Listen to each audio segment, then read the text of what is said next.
Open your mouth and begin to declare the word. You can speak out. Don't pretend when it comes to prayer. Speak out to them. That the power of God will keep this family, and no evil shall befall them.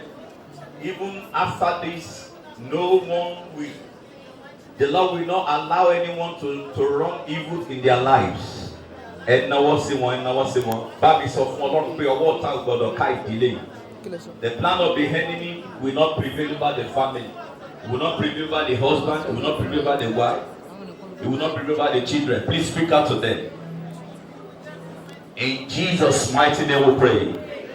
I'm just hearing 2 or 3 amen. In Jesus' mighty name we pray. Amen. God bless those that are echoing their amen. In Jesus' mighty name we pray. Amen. We are going to speak the last one before I release it, before I prophesy into their life. We are going to speak to them that every good thing that they desire after this celebration, that the Lord will release it speedily. Open your mouth and pray for them. Every good thing that this one desire, you can do better, please. You can do better. Whatever you desire, we decree that it shall be yours now. Sister Yemisi, even after celebrating today, we declare that every good thing that you desire over your family, over your husband, over your children, you will see it happening in the name of Jesus. We are not praying at all. I want you to pray. I'm still expecting to speak to them. In Jesus' mighty name we pray. But you gave us today because you love us so much. And everyone here has gathered to show their love to the family. Therefore we say, Lord, accept our thanks in Jesus' name. Daddy, thank you for keeping our sister here 681 to 50. If you don't have a destiny, 50 might be just a mere age to you. But if you have a destiny, if you are on a platform and you know what your destiny entails, you will know that 50 is not an easy journey. You kept her from all the evils. You preserve her, you preserve the family, you preserve the husband.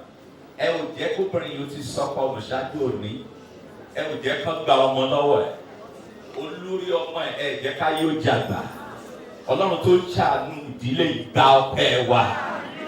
Mo rò pé ìyá tẹ̀ Ọlọ́run Olúwa gba ẹ̀yìn wa. Ẹ ṣé tẹ́ ò fi wọ́n sílẹ̀ fún ìfẹ́ ọ̀tá. Ẹ ṣé tẹ́ ẹ jẹ́ kí ọ̀tá orí wọn mú. Ẹ ṣé tẹ́ ẹ jẹ́ kí ipá òkùnkùn ó borí ìdílé yìí. Ẹ ò padà lẹ́yìn Mr. Lawrence àti ìdílé rẹ̀. Ẹ ò jẹ́ fẹ́ máa béèrè pé bo ni Ọlọ́run wọn wà. Ọlọ́run tó ṣàánú ìdílé ìgbà ọpẹ́ wa. Mo dúró níbí lónìí láti sọ tẹ́lẹ̀ sí ìdílé yìí. Ní orúkọ Jésù láti ìṣẹ́jú yìí lọ, ẹ gba àṣẹ láti gun àkàsọ̀ tó kàn láyé. I thought people will say amen for you, they are not ready to say amen. You say better. Ẹ gba àṣẹ láti gun àkàsọ̀ tó kàn láyé. Receive the authority to climb the next step that you are desiring in the name of Jesus. Bí ẹni tí a fi àṣẹ náà ni mo sọ, wípé gbogbo tí ó jẹ́ ẹ̀bẹ̀ àbí ẹ̀dùn ọkàn yín kẹ́ tó ṣe àjọyọ̀ ọjọ́ ìbí 50 ọdún eléyìí sista àánú máa pèsè ẹ̀ láti òde lọ. Gbogbo ibi tí omijé rẹ ti ń kánlẹ̀ lẹ́ẹ̀kọ̀ọ̀kan sí Ọlọ́run.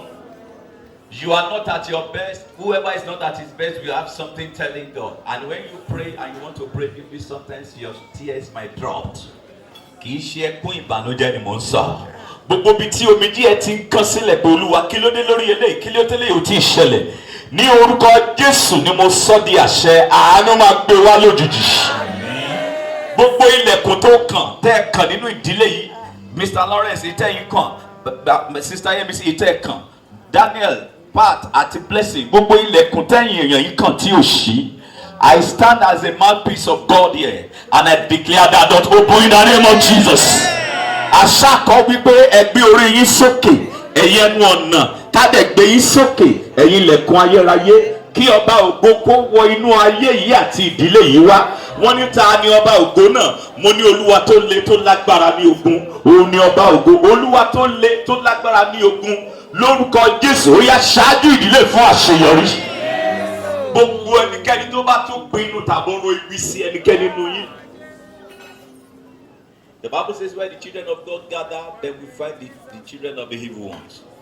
láàrin wa kò sí kí aṣojú òkùnkùn máa wà níbí. Tí ò bá ṣáájú aṣojú òkùnkùn bí, a jẹ́ pé nǹkan tá à ń ṣe yóò ní ìtẹ́wọ́gbà. Ọ̀tá ló ń fi agbára Ọlọ́run hàn. Ọ̀tá kì wọn ò ní kọ́ta ẹ̀ pa ẹ́ tó o bá ti gbàdúrà gbà. Ó kàn máa tiẹ̀ sínú ògo tó kàn mí. Mo wá gbàdúrà tábàárẹ́ni tán ni kó wá ṣojú òkùnkùn pé kó wá rìkọ́ọ̀dù ìtẹ̀ ṣe kó lè mú lọ síbi tí wọ́n ti fẹ́ ṣèdájọ́ kó tó débẹ̀ kí àrá iná ó ṣán pa á. Mo láìka ìtẹ̀ ṣàmìyàn. The Bible says we should not be ignorant of the devices of the evil ones. Mo dúró bí every devices of the evil one tí wọ́n ní kẹ́nìkan wá represent wọn fún bí ní orúkọ Jésù kó tó délé kí ọfà ó bá a.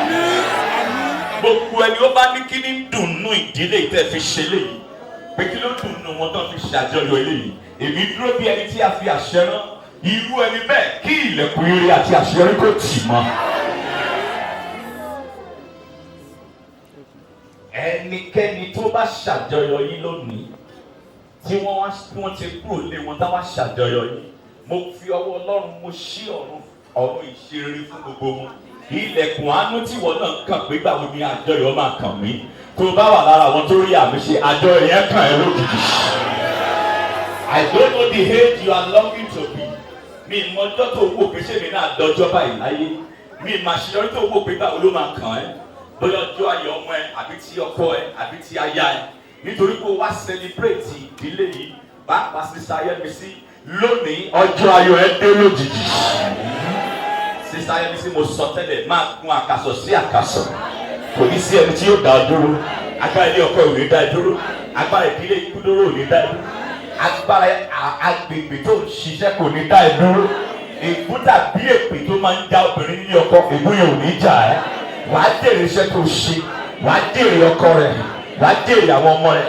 Wàá jèrè ayé tó wá gbé. Ìran ìyá jèrè rẹ̀. Bẹ́ẹ̀ ló máa rí fún ẹ. Ògo orí forúkọ Olúwa. Bó o tó padà délé ẹ ìrànlọ́wọ́ kó pàdé ẹ lójú ọ̀nà. Ohun ayọ̀ kó fọ̀ sí ẹ bẹ́ẹ̀. Ọlọ́run adúpẹ́ torí pé ti gbọ́ bẹ́ẹ̀. Ògo orí forúkọ Olúwa.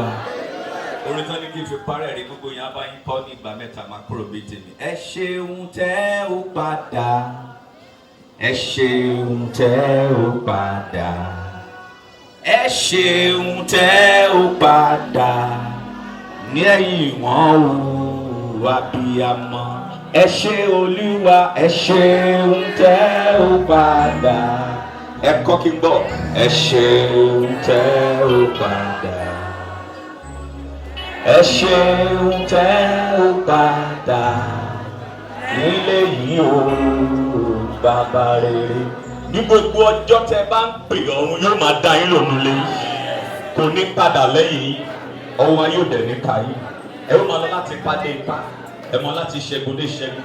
From glory to glory, excellence to excellence, perfection unto perfection. In the name of God the Father, God the Son, and God the Holy Spirit. In Jesus' mighty name we pray. And everybody say louder and declare amen.